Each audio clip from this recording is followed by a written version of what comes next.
안녕하세요. 갓 돌이 지난 아들에게 엄마라는 존재를 빼앗았던 죄인인 40대 초반 남자입니다. 그 어렸던 아들이 벌써 5살이 되었지만 아들에게 남은 미안한 마음은 쉽게 사라지질 않더라고요. 그렇다고 그 모렴치한 여자를 내쫓은 일을 절대 후회하진 않습니다.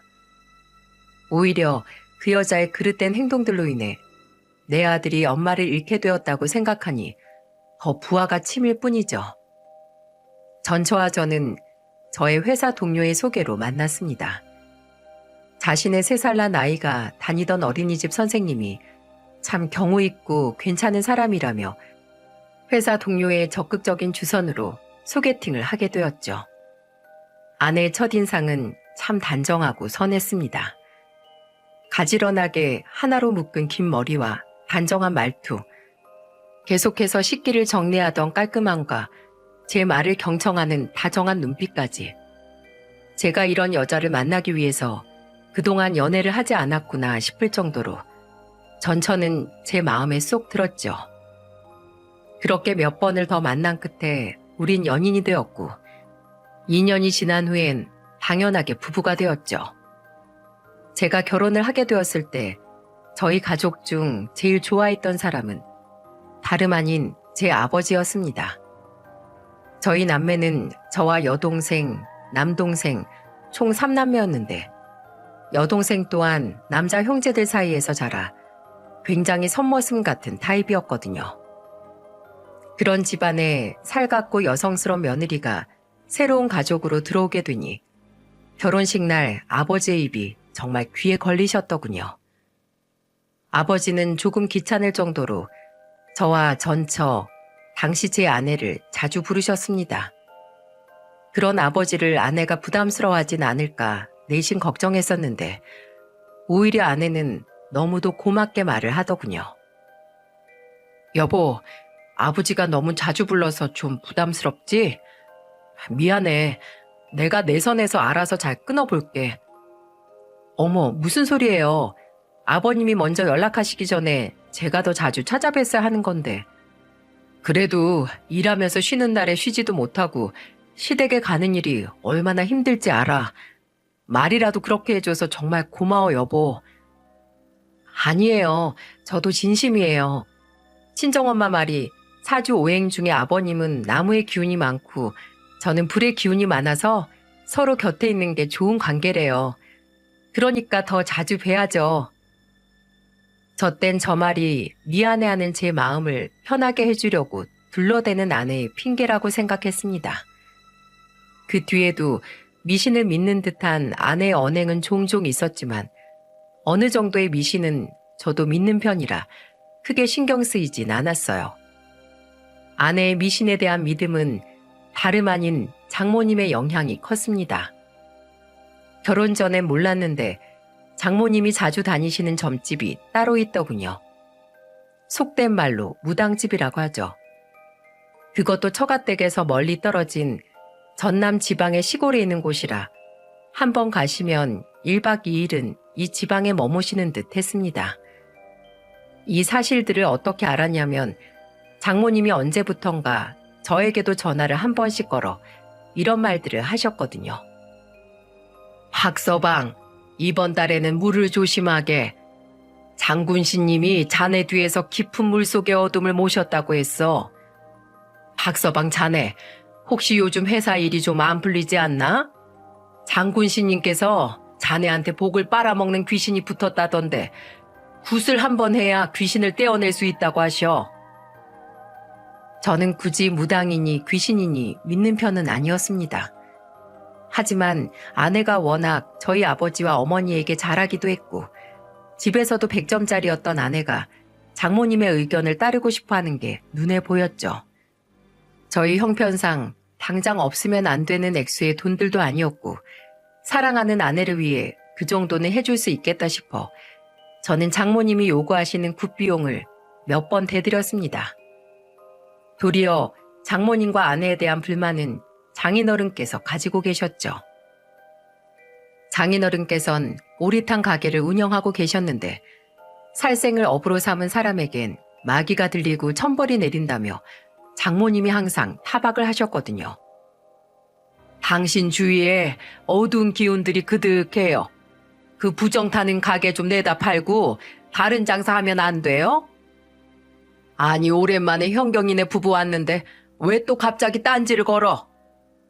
그리고 내가 생오리를 받아다 요리해서 팔지. 내가 오리들을 직접 잡나? 난 개미도 한 마리 못 죽이는 사람이야. 그만 좀 하지 진짜.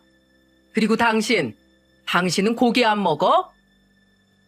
살기 위해서 감사히 먹는 음식이랑 돈을 벌기 위해서 하는 음식이랑 같아요? 돈을 벌기 위해서 사람들이 파는 고기들을 당신이 사서 먹는 거야. 이 한심한 사람아. 그러지 말고 당신 굿 한번 해요. 그거 한 번이면 몸에 들러붙은 짐승 원기들을 막아줄 수 있대요. 굿은 또 뭔 놈의 굿? 그거 몇 년 전에도 한 번 했잖아. 굿 한 번에 300만 원이 말이 돼? 돈도 안 버는 여편네가 자꾸 씀씀이만 커져서 말이야. 300이 네 집 개 이름이야? 결국 장인어른께서 화를 내자 그제야 장모님께서도 입을 꾹 다무시더군요. 사실 장인어른 말씀이 하나도 틀린 게 없었어요. 저도 속으로는 저렇게 생각을 하긴 했지만 구태여 긁어 부스름을 일으키고 싶지 않아 입 밖으로 내지 않았었거든요. 하지만 아내의 미신에 관한 맹신은 조금씩 더 심해지기 시작했습니다. 여보, 속옷은 제가 부적을 꿰매놓은 것들만 입으라고 했잖아요. 아침에 급해서 아무거나 입고 나갔어. 하루쯤 다른 거 입는 게 뭐 큰 대수라고. 그래야 당신 이번에 진급할 수 있다고 몇 번을 말해요.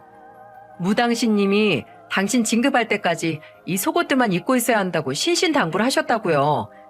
이 부적들이 얼마짜린 줄이나 알아요? 도대체 얼마를 주고 샀는데 그래? 휴, 아니다. 됐다. 모르는 게 약이지. 알았어. 알았다고. 이런 사소한 다툼은 어느덧 점점 일상 다반사가 되어갔습니다. 그리고 언젠가부터는 저희 본가 가족에까지 미신을 강요하는 일이 생기더군요.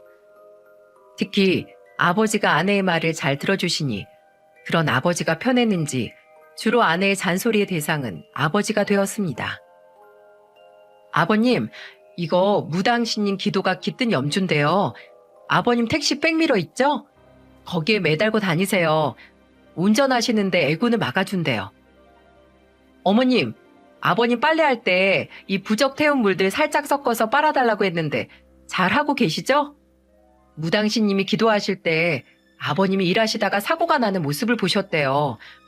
제가 어떻게 막을 방법을 알려달라고 사정사정해서 겨우 사온 부적이에요. 꼭 계속 그렇게 빨래하셔야 해요. 아셨죠? 어머니는 그런 아내를 점점 못마땅해 하셨지만 아버지는 아내가 그럴 때마다 허허하고 웃으시며 아내의 말을 다 들어주시고 했죠. 어이구, 날 이렇게 생각해주는 건 우리 며느라가밖에 없구나. 날 위해서 그 비싼 돈을 주고 이런 것들을 사온 거야? 기특해라. 고맙다 아가야. 네 말대로 하마. 그리고선 부적값이 얼마나 들었냐며 넌지시 물어보시곤 부적값보다 더 큰 돈을 아내의 손에 항상 몰래 쥐어주셨습니다. 며느라, 일하면서 시댁도 왔다 갔다 하고 게다가 가족을 위한다고 정성 들이러 다니느라 네가 고생이 많지? 밥 굶고 다니지 말고 이 돈으로 맛있는 거 많이 사 먹고 다니려무나. 힘들면 버스 타지 말고 택시 타고 다니고. 아내는 처음 몇 번은 한사코 아버지가 주시는 돈을 거절하더니 괜찮다는 아버지의 말에 결국 그 돈을 받기 시작했죠. 지금 생각해보면 그 돈을 받으려고 더 아버지에게 부적을 사다 날랐나 싶어 더 괘씸해지네요. 이외에도 아버지는 우리 며느리가 일하느라 힘들 거라며 생전 여동생에게도 해주지 않던 기사 노릇도 가끔 자처하셨습니다. 택시 일을 하시던 중 아내가 일이 끝나는 시간에 맞춰 데리러 가시고 아침 일찍 일하시는 날은 아내 출근길에 기사가 되어주기도 하셨죠. 아내는 우리 아버님밖에 없다며 그때마다 넙죽넙죽 얻어타더군요. 아버지는 오히려 그런 아내가 친딸처럼 귀여우시다며 흐뭇하게 웃곤 하셨고요. 그렇게 평범하게 살아가던 중 불행은 소리 없이 찾아왔어요. 아버지께서 복통을 자주 호소하시더니 살이 자꾸 빠진다고 어머니께서 제게 전화를 걸어 걱정을 하시더군요. 당시 임신 초기라 어린이집을 그만두고 집에서 쉬고 있던 아내 또한 통화 내용을 듣고는 걱정스러운 기색을 감추지 못했습니다. 아버님 모시고 가서 검사를 받아봐야겠네요. 그러게, 당신은 집에 있어. 내가 아버지 모시고 다녀올게. 저는 회사에 하루 연차를 내고 아버지와 내과에 다녀왔습니다. 내과에서는 엑스레이와 초음파 검사를 한 후 대학병원에 가서 정밀 검사를 받아봐야 할 것 같다고 말하더군요. 그렇게 아버지는 대학병원에서 갖가지 검사를 받으셨고 결국 췌장암 말기 판정을 받으셨습니다. 하늘이 무너지는 것 같더군요. 바로 2달 전만 해도 우리에게 새 가족이 생겼다며 아내의 임신 축하 파티를 해줬는데 그 가족의 기둥인 아버지가 곧 돌아가신다뇨. 믿어지지가 않았습니다. 오히려 눈물 짓는 어머니와 저를 위로한 건 다름 아닌 아버지였죠. 괜찮다, 괜찮아. 어차피 사람은 살면서 한 번은 죽게 마련인데 그때가 나한텐 조금 이르게 찾아온 것뿐이야. 당신도 울지 말아요. 참 강인한 분이시죠? 이런 아버지를 잃게 된다고 생각하니 더욱 눈물이 앞을 가리더군요. 2분을 댁에 모셔다 드리고 집에 온 저는 아내에게 아버지의 시한부 소식을 전했습니다. 애써 울음을 삼키면서요. 아내는 눈물을 흘리더군요. 그리고는 이내 장모님에게 전화를 걸었습니다. 아내에게 이야기를 들은 장모님은 곧바로 저희 집으로 달려오셨죠. 아니, 이게 도대체 무슨 일이니? 박서방, 괜찮은가? 괜찮습니다, 장모님. 걱정해 주셔서 감사해요. 여기까지 오실 필요는 없었는데 고생스럽게 뭐하러 오셨어요? 당연히 걱정이 돼서 왔지, 이 사람아. 그 정정하시던 사돈 양반이 어쩌다가 그리 큰 병에 걸리셨누. 집에 아픈 사람이 있으면 복중태아한테도 안 좋다는데 우리 선영이한테도 큰일이네. 안 되겠다. 장군 신님한테 다녀와야겠어. 분명 도움을 주실 거야. 이렇게 말씀하신 장모님은 그 길로 그 무당집으로 고속버스를 타고 내려가셨더군요. 그리고 다음날 장모님께 전화가 왔습니다. 구판을 크게 벌려야 한다고요. 그런데 이번엔 그 장군신이라는 사람이 요구한 비용이 조금 크더라고요. 무려 1,000만 원을 요구했다는 겁니다. 이번엔 아주 살이 껴도 아주 악독한 살이 꼈대. 무당신님이. 이대로 가단 돌아가실지도 모른다고 말이야. 박서방, 아버님은 살려야 하지 않겠나? 그리고 선영이 뱃속에 있는 태아한테 씌일 애군도 막아줄 수 있다고 하시네. 무당신님 말을 들어서 해가 될 게 하나도 없어. 가뜩이나 미신을 믿지도 않는 제겐 터무니없는 금액이었어요. 제가 단박에 거절을 하고 전화를 끊자 옆에서 통화 내용을 듣고 있던 아내가 호들갑을 떨며 저를 타박했습니다. 여보, 다시 잘 생각해봐요. 이러다 아버님 정말로 돌아가시면 어떡해요. 살 방법이 있다잖아요. 어? 그만 좀 해. 당신과 장모님 아니어도 나 지금 머릿속이 너무 복잡해. 우리 아버지가 돌아가신다고.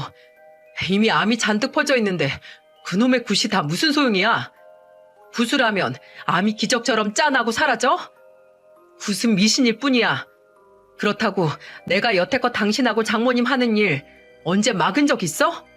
없잖아. 이번엔 안 돼. 말이 안 돼도 너무 안 되는 금액이야. 그래도 뭐라도 해봐야죠. 그럼 이대로 아버님을 죽일 참이에요? 야, 김선영! 저는 참다 못해 아내에게 소리를 질렀습니다. 제가 얼마나 존경하고 사랑하던 아버지인데 어떻게 제가 아버지를 죽인다는 말을 할 수 있어요? 안 그런가요, 여러분? 저는 아내를 방에 둔 채 문을 박차고 집에서 나왔습니다. 안 그래도 내일 아버지의 입원 수속을 받고 앞으로 아버지가 받으실 치료들을 생각하느라 머리가 터질 것 같은데 아내까지 저러니 머리에 과부하가 걸리더군요. 한참을 밖에서 서성인 뒤 그제야 조금 진정이 되더라고요.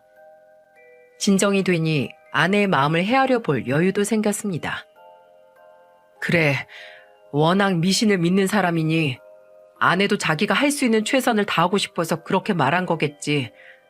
아무리 그래도 1,000만 원짜리 굿을 할 수는 없지만 아내의 마음을 이해는 해주자. 저는 그렇게 마음을 가다듬고 집으로 들어가 아내와 화해를 했습니다. 그 이후 아내와 장모님은 번갈아가며 굿에 대한 이야기를 몇 번 더 꺼냈지만 한 번 제가 마음먹고 정색을 하며 그만하라고 이야기하니 두 사람 다 더 이상 이야기를 꺼내지 못하더군요. 그렇게 아버지는 입원 후 치료를 받기 시작하셨어요. 그동안 아내는 임신을 핑계로 아버지의 병문안을 오는 일이 점점 더 드물어지더군요. 저는 조금 서운하긴 했지만 아내의 배가 점점 더 불러왔던 것도 사실이고 의사가 계속해서 조심해야 한다고 신신당부를 했다던 아내의 말에 오히려 함께 산부인과에 계속 다니지 못한 게 미안해져 그런 아내를 이해했죠. 시간이 흐를수록 아버지의 몸은 날이 갈수록 말라가셨습니다. 나중엔 아예 음식조차 제대로 삼키지 못하셨고 드신 것이 없는데도 자꾸만 구토를 하시더군요. 그리고 결국 시한부 판정을 받은 지 5개월 후 아버지는 영원히 우리 곁을 떠나셨습니다. 아버지가 위독하시단 소식에 저는 당장 아내에게 전화를 걸었습니다. 어머니는 여동생, 남동생들에게 전화를 걸었고요. 당장 달려온 동생들과는 다르게 아내는 1시간이 지나고 2시간이 지나도 오질 않더군요. 재차 전화를 해보았지만 아내는 전화조차 받지 않았어요. 아버지는 돌아가시기 전까지 아내를 기다리셨습니다. 우리 예쁜 며느라가는 아직이냐? 오고 있대요, 아버지. 조금만 기다리시면 올 거예요. 그러니까 힘을 내세요. 정신 놓으시면 안 돼요, 아버지. 그래, 내가 그래도 우리 며느리 선영이는 보고 가야지. 그래. 하지만 아버지는 결국 아내의 얼굴을 보지 못하고 돌아가시고 말았어요. 그날 얼마나 울었는지 모릅니다. 태어나서 이렇게 울다 내가 죽겠다 싶을 정도로 울어본 건 처음이었어요. 그리고 아내는 결국 아버지가 병원 장례식장으로 옮겨질 때까지 모습을 나타내지 않았죠. 아내는 아버지가 장례식장으로 옮겨졌다는 문자를 받고 나서야 제 전화를 받았습니다. 여보세요? 아, 여보. 당신 어떻게 된 거야? 왜 전화를 안 받았어? 왜 여태까지 안 오는 거고? 아버지가 마지막까지 당신을 얼마나 찾으셨는데. 미안해요, 여보. 사실 아까 당신 전화 받자마자 엄마한테 전화를 했는데 장군신 님이 저번에 그러셨다는 거야. 혹여 아버님이 돌아가시면 절대 내가 돌아가신 아버님 근처에도 못 가게 하라고. 뭐? 그 사람이 뭔데 당신을 우리 아버지 장례식장에도 못 오게 해? 당신은 또 그 말을 곧대로 들어? 그게 돌아가신 아버님 영혼이 떠나기 싫으셔서 우리 복중 아기한테 붙으실 수 있다고 위험하다고 하더라고. 뭐? 참 어이가 없어서. 당신 우리 아버지 그렇게 잘 아는 사람이 그런 말을 믿는 거야? 그리고 그런 돌팔이 말이 우리 아버지 장례식장에 못 올 만큼 중요하다는 거야 지금? 돌팔이라니 당신 말이 너무 심하잖아요. 무슨 말을 그렇게 해요? 그리고 친정엄마도 그랬어요.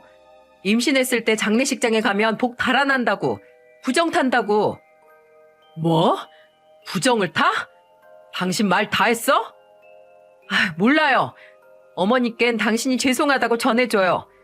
내가 전화드리면 당신처럼 똑같이 나한테 뭐라고 하실 거 아니에요.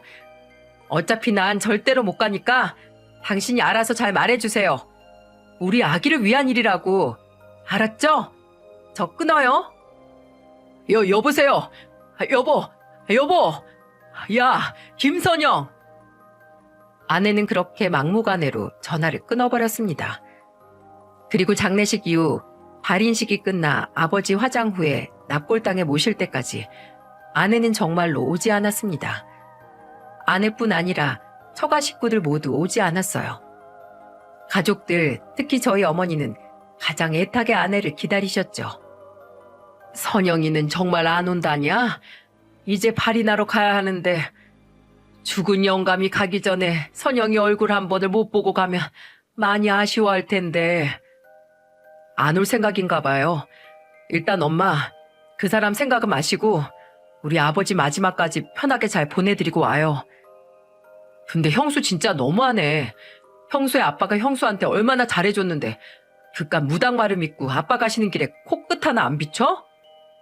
그러게, 새언니 정말 다시 보인다.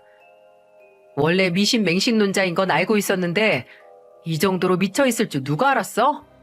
정말 소름 돋는다. 끝까지 새언니만 기다린 우리 아빠만 불쌍하지. 남동생과 여동생 또한 아내에게 실망이라며 혀를 찼죠. 저는 가족들 앞에서 참 면목이 없어졌습니다. 그리고 아버지를 납골당에 모신 후 집에 돌아와서는 아내에게 소리를 질렀죠. 야, 김선영, 네가 어떻게 이럴 수가 있어? 우리 아버지가 널 얼마나 딸처럼, 아니 친딸보다 더 예뻐하셨는데 결국 끝까지 얼굴 안 들이밀어? 당신이 어떻게 우리 아버지 마지막 가시는 길에 이럴 수 있어? 어떻게 이렇게 태어내?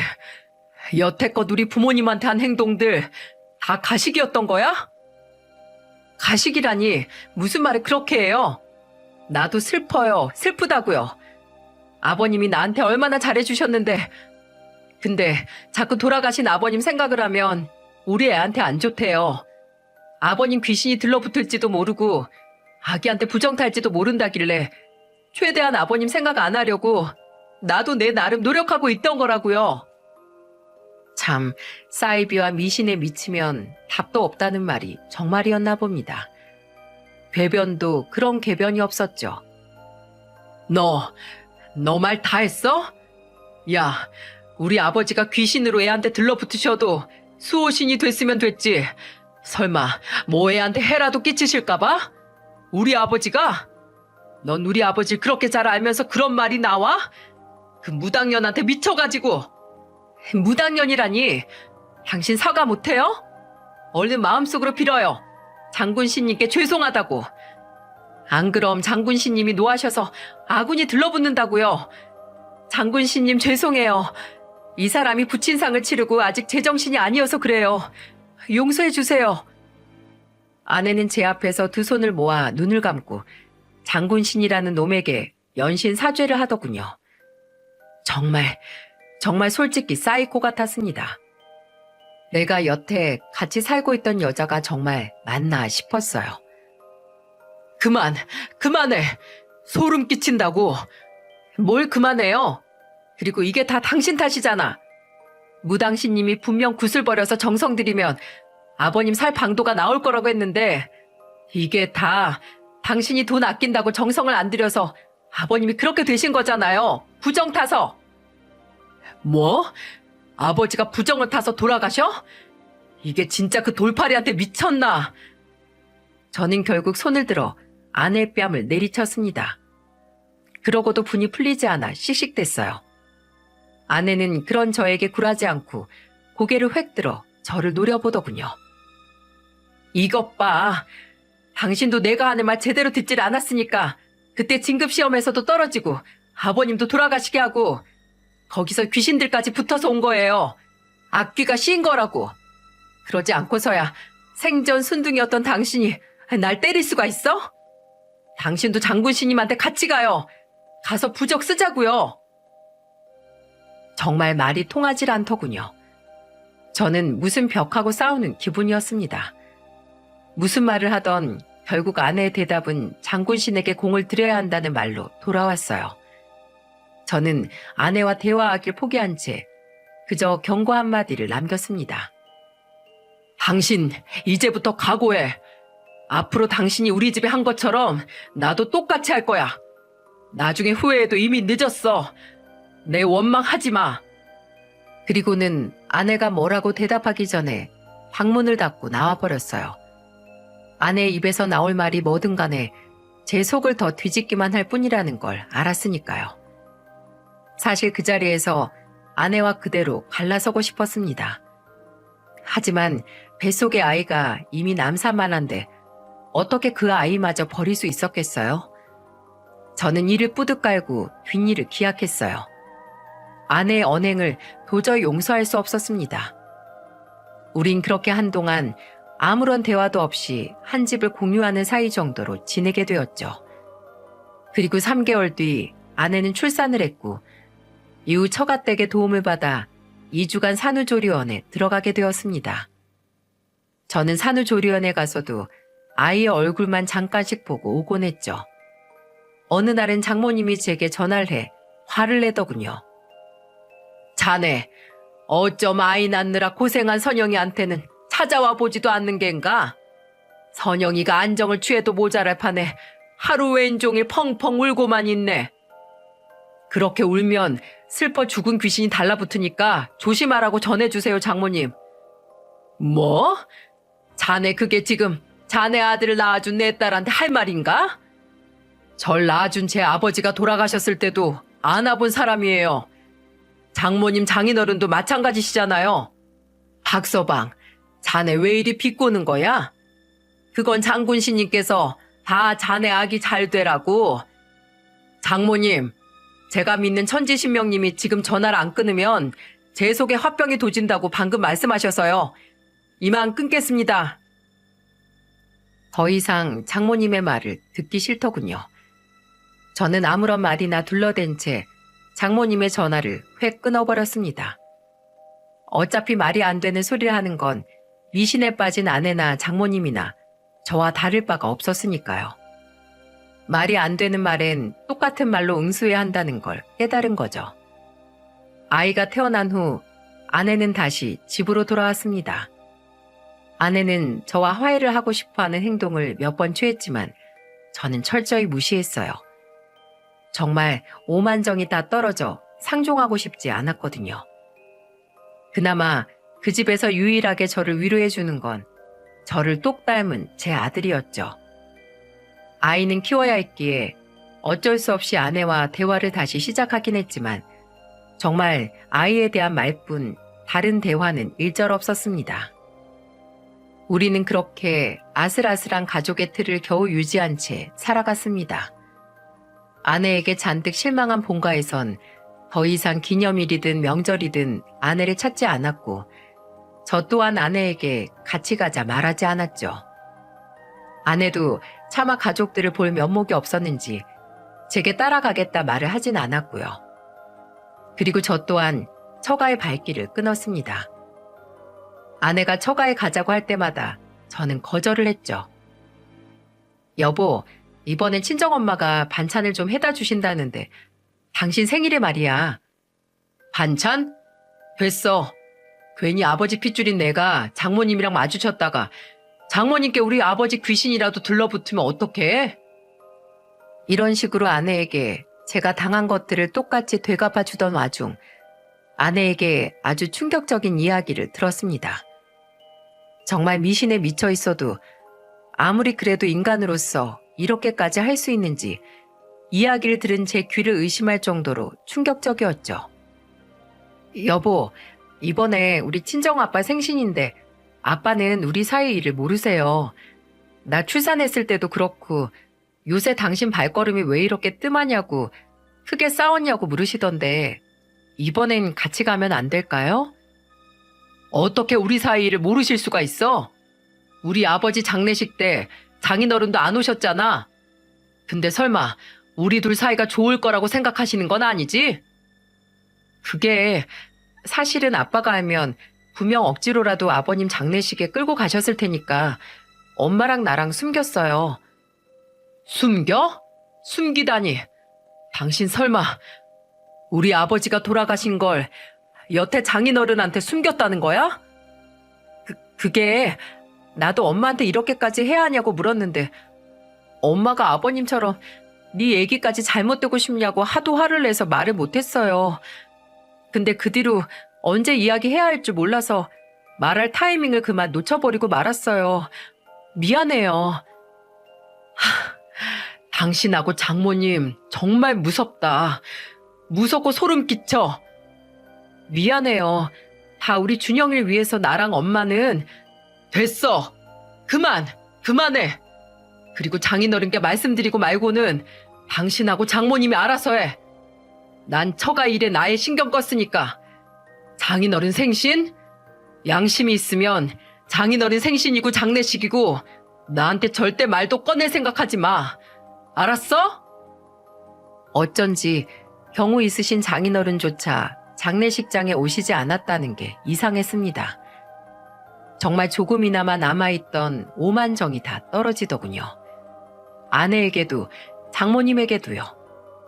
그깟 미신 때문에 저희 아버지가 돌아가셨다는 사실조차 사돈인 장인어른께 숨겼다뇨.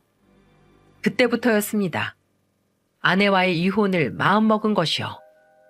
그날 이후 저는 변호사에게 이혼 상담을 받기 시작했습니다. 다른 건 몰라도 아들인 준영이를 아내에게 빼앗기지 않기 위해서요. 그렇게 이혼을 말할 타이밍을 생각하고 있던 어느 날이었어요. 여보, 친정아빠가 오토바이 사고로 병원에 실려가셨대요. 배달 대행비를 아끼겠다고 직접 배달 가시다가 그만 다리가 부러지셔서 곧바로 수술에 들어간대요. 얼른 옷 입어요. 옷? 옷을 내가 왜 입어? 왜 입다뇨?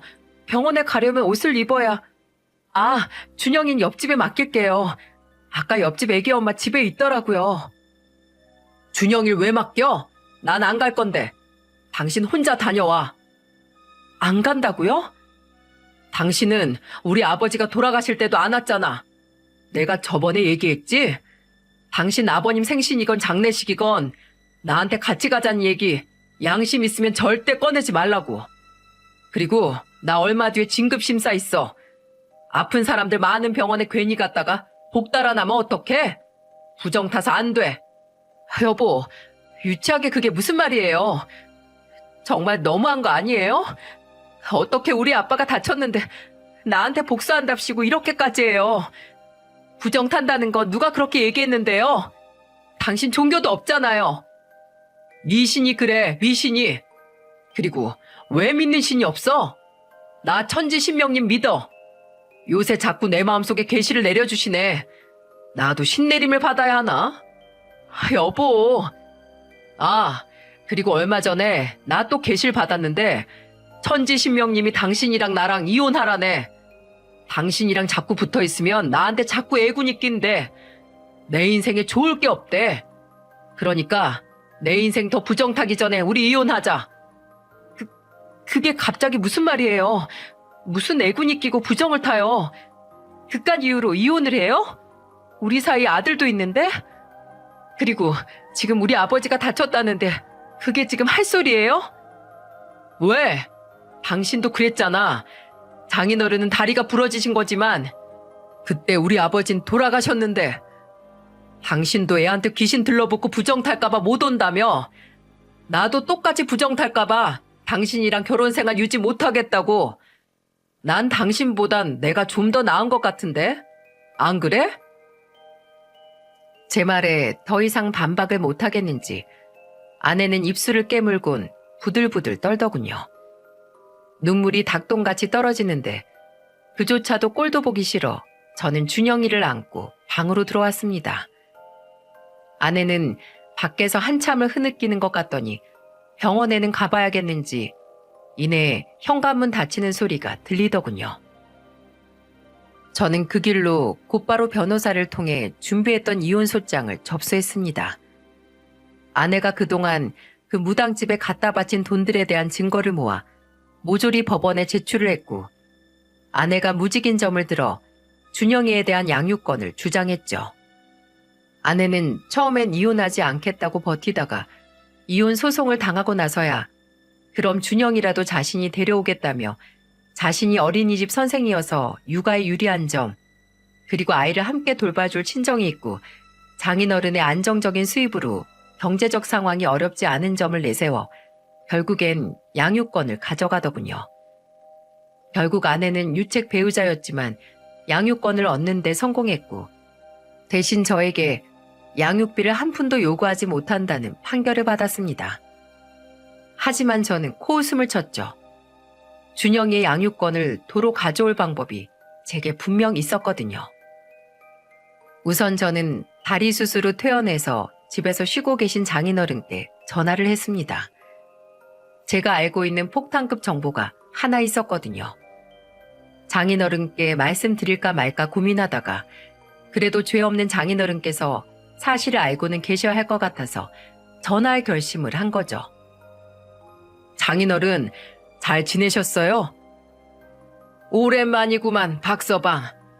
아니, 이제 이혼했으니 박서방도 아니지. 자네 그동안 내가 그렇게 전화할 땐 받지도 않더니 이제 와서 무슨 일로 전화를 했나? 장인어른께는 죄송한 마음입니다.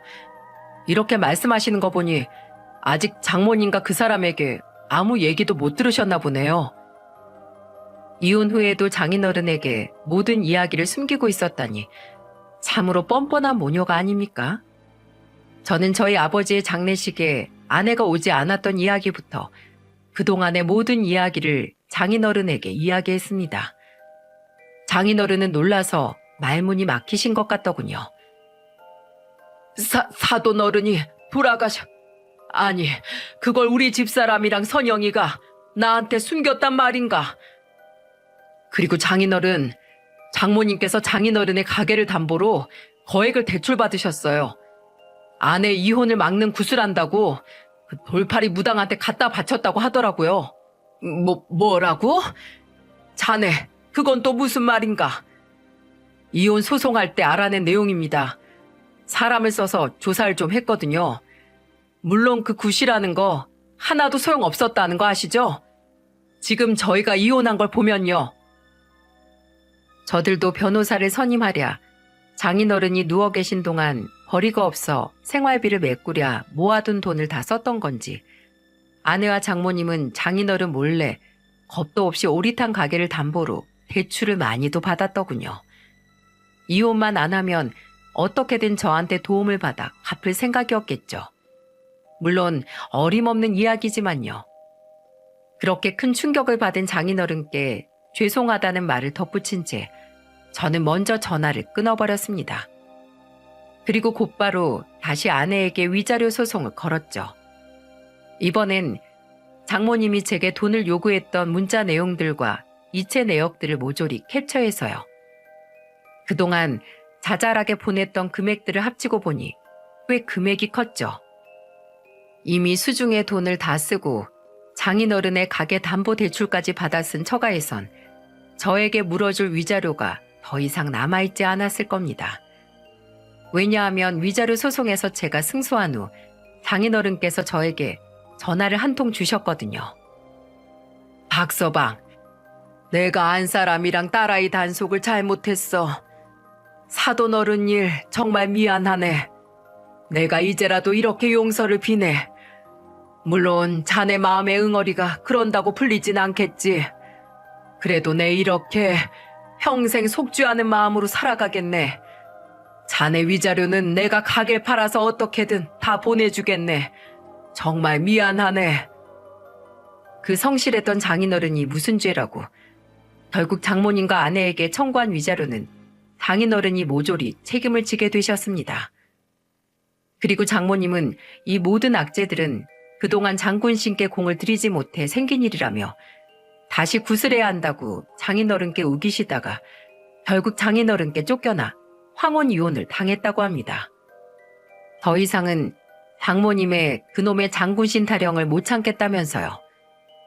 듣기로는 시모가 얼마나 울고불고 이혼 못한다고 동네가 떠나가라 난리셨는지 그 동네에 장인 장모님이 이혼한 걸 모르는 사람이 없었다고 하네요. 그리고 장인어른이 가게를 팔자 모든 경제적 능력을 잃은 아내는 2달이 채 못 되었을 때 준영이를 저에게 다시 보냈어요. 참, 끝까지 아등바등 준영이를 자신이 키우려고 했으면 그 정성이 갸륵해서라도 그만할 마음이 있었는데 그냥 그 여자는 그 정도의 엄마도 못 되는 사람이었던 거겠죠. 저는 저와 아내를 소개시켜준 직장 동료에게 저의 이혼 이야기를 전부 말해주었습니다. 와, 선영 씨 그렇게 안 봤는데 완전 제정신이 아니었네. 뭐 겉모습만 보곤 모르는 거죠. 전 깜빡 속아서 결혼까지 했는데요. 이거 내가 미안해서 어쩌지 박대리? 아니에요. 과장님도 모르고 소개시켜 주신 건데요. 그건 그렇고 혹시라도 제 전처가 다시 과장님 자녀분이 다니는 어린이집에 취직할까 봐 걱정이 되더라고요. 미신에 미친 여잔데 알게 모르게 아이들한테도 무슨 짓을 할지 어떻게 알아요? 아, 듣고 보니까 그러네. 이거 참. 설마 예전에 일을 할 때도 학부모들 모르게 무슨 짓을 한 건 아니겠지? 내가 어린이집 원장한테 말해서 절대로 다시 채용하지 못하게 손써둘게. 그리고 애엄마한테 말하면 그 뭐냐? 요새 그 맘카페라는 데 있잖아. 거기에 다 퍼뜨려서 자네 전처 그 지역의 어린이집엔 발도 못 붙이게 될 거야. 이 정도 했으면 직장 동료와 그 아내분이 아내 취업기를 막는 건 알아서 해주겠구나 싶었죠. 저는 이제 제 할 일을 다 한 것 같아 홀가분하면서도 마음 한구석으론 씁쓸하더군요. 어쩌다 제 가정이 이렇게까지 됐나 싶어서요. 그리고 몇 개월 후 아내가 앓는 소리를 하며 제게 한 통의 전화를 걸었습니다. 여보, 제발 저 좀 도와줘요. 아빠한테 쫓겨났는데 돈도 없고 갈 데도 없어요. 아버님한테 쫓겨나? 뭐 당신이 뭔가 또 쓸데없는 짓을 했겠지. 그걸 왜 나한테 도와달래? 엄마도 아빠한테 돈 한 푼 없이 쫓겨나서 시골 새방에 살고 있는데 저 거기에 얹혀 살고 있어요. 그 잘난 장군 신님 집에라도 가서 공이라도 들여봐. 그럼 또 알아? 하늘에서 돈이라도 뚝 떨어뜨려 주실지. 돈을 안 주면 부시건 공이건 들여줄 수가 없대요, 장군 신님이요. 그래서 아빠한테 앵마기하게 한 번만 돈을 빌려달라고 했는데 글쎄 아빠가 절 때리면서 쫓아냈어요. 악마보다 더 악마 같은 년이라고 악을 써대시는데 분명 아빠까지 귀신에 씌인 게 틀림없어요. 엄마도 점점 몸이 안 좋아지는데 빨리 굿이라도 해야 될 텐데 제발 저 좀 도와줘요, 여보. 당신 내시는 돈을 엄청 좋아하나 봐. 근데 어쩌지? 나도 우리 천지신명님한테 기도드리느라 돈을 다 써서 말이야.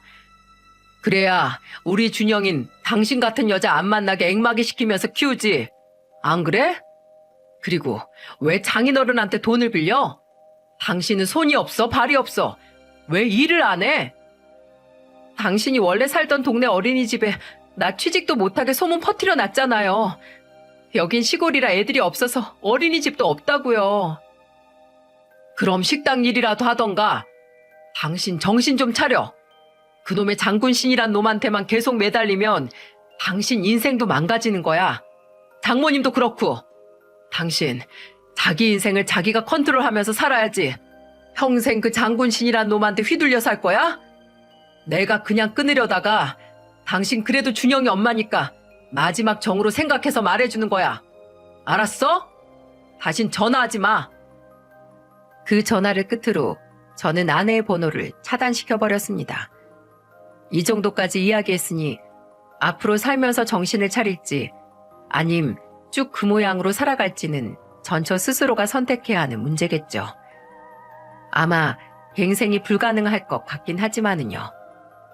그리고 저는 아버지가 돌아가신 후 혼자 집에 남아 계신 어머니 집으로 준영이와 함께 들어가게 되었어요.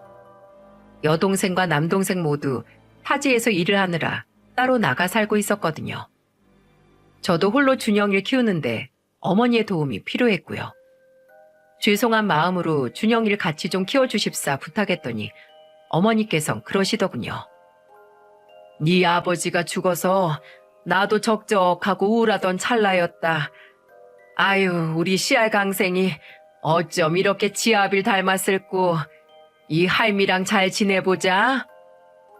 그렇게 어머니의 감사한 보살핌 속에 그 어렸던 준영이는 어느새 5살이 되었고 얼마 전 유치원에 입학했습니다.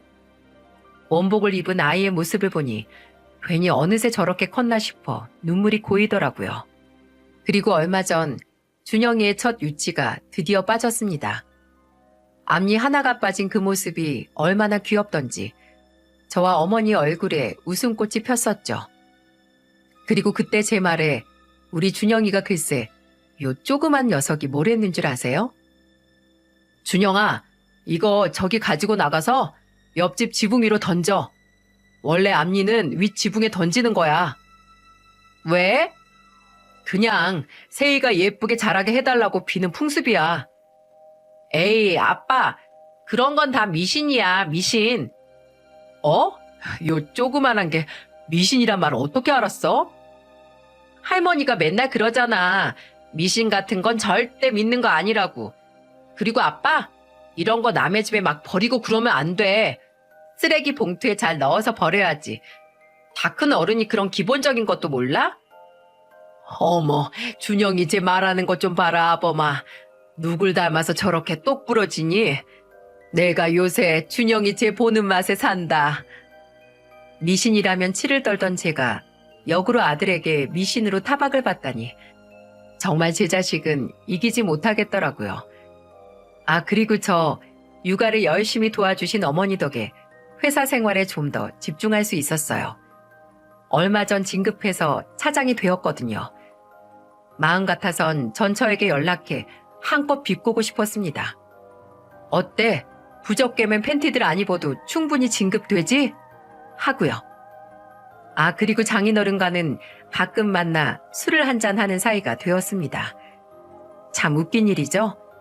전처와 전 장모라는 여자를 생각하면 치가 떨리는데 전 장인어른과는 여태 만나고 있다는 게 말입니다. 전 장인어른, 그러니까 아버님께선 제게 오랜 시간 동안 계속 사과를 하셨고 아무도 강요하지 않았는데 계속해서 준영이의 양육비를 보내셨습니다. 그리고 장모와 전처하고는 완전히 연을 끊으셨고요. 그 두 년이 쌍으로 미쳐가지고 얼마 전엔 장군신님이 이 땅에 내려오신 지 10주년이라나 뭐라나 공을 크게 들여야 한다고, 그래야 나도 다시 재기할 수 있다고 돈을 빌려달라고 연락이 왔더군. 아직도 정신을 못 차린 게야. 선영이 그 정신 나간 기집애 정작 지 아들 생일은 언제인지 기억도 못하면서 뭔 놈의 귀신 생일은 챙기겠다고. 정작 그 둘은 아직도 그 장군신 놈 집 근처 쪽방에 빌어먹고 살고 있다던데 근처 농가에서 일용직으로 근근히 벌어먹고 살면서 말이야. 아무튼 정말 자네 이혼 잘했네. 잘했어. 아버님의 제기라니 코웃음이 나는 얘기였죠. 아버님은 다른 식당들에서 일을 하며 돈을 모아서 원래 있던 가게 근처에 다시 작은 식당을 내셨거든요. 아버님을 알아본 단골들이 꽤나 반가워하며 꾸준히 식당을 찾아주어 식당은 날이 갈수록 매출이 늘고 있었죠. 아내와 딸을 잃으신 아버님과 아버지를 잃은 저는 그렇게 과거의 상처를 서로 보듬으며 응원하는 친구 같은 아버지와 아들 관계가 되어 지내고 있습니다. 아버지는 자식의 길에 빛을 준다죠. 저희 아버지는 돌아가시면서도 제가 갈 길을 비추어 주셨던 것 같습니다. 외람된 말이지만 아버지의 죽음이 아니었다면 아내의 적나라한 민낯 또한 절대 알 수 없었겠죠. 그리고 제게 이렇게 친구 같은 아버지가 또 생겼으니 실패한 과거가 있다고 한들 덜 두려운 마음으로 앞으로 나아갈 수 있을 것 같습니다. 여러분, 길을 잘못 들어섰다고 슬퍼하지 말라는 말이 있습니다. 삶에서 잘못 들어선 길이란 없고 모든 새로운 길은 누군가 잘못 들어선 발길에서 시작되었다고요. 여러분의 발길이 닿는 그곳이 여러분이 새로 걸어나갈 개척지가 되셨으면 좋겠습니다. 잘못 들어선 과거에 대한 후회 속에 갇히지 마시고요. 지금까지 제 사연 들어주신 모든 분들의 가정의 평안을 빌겠습니다. 감사합니다.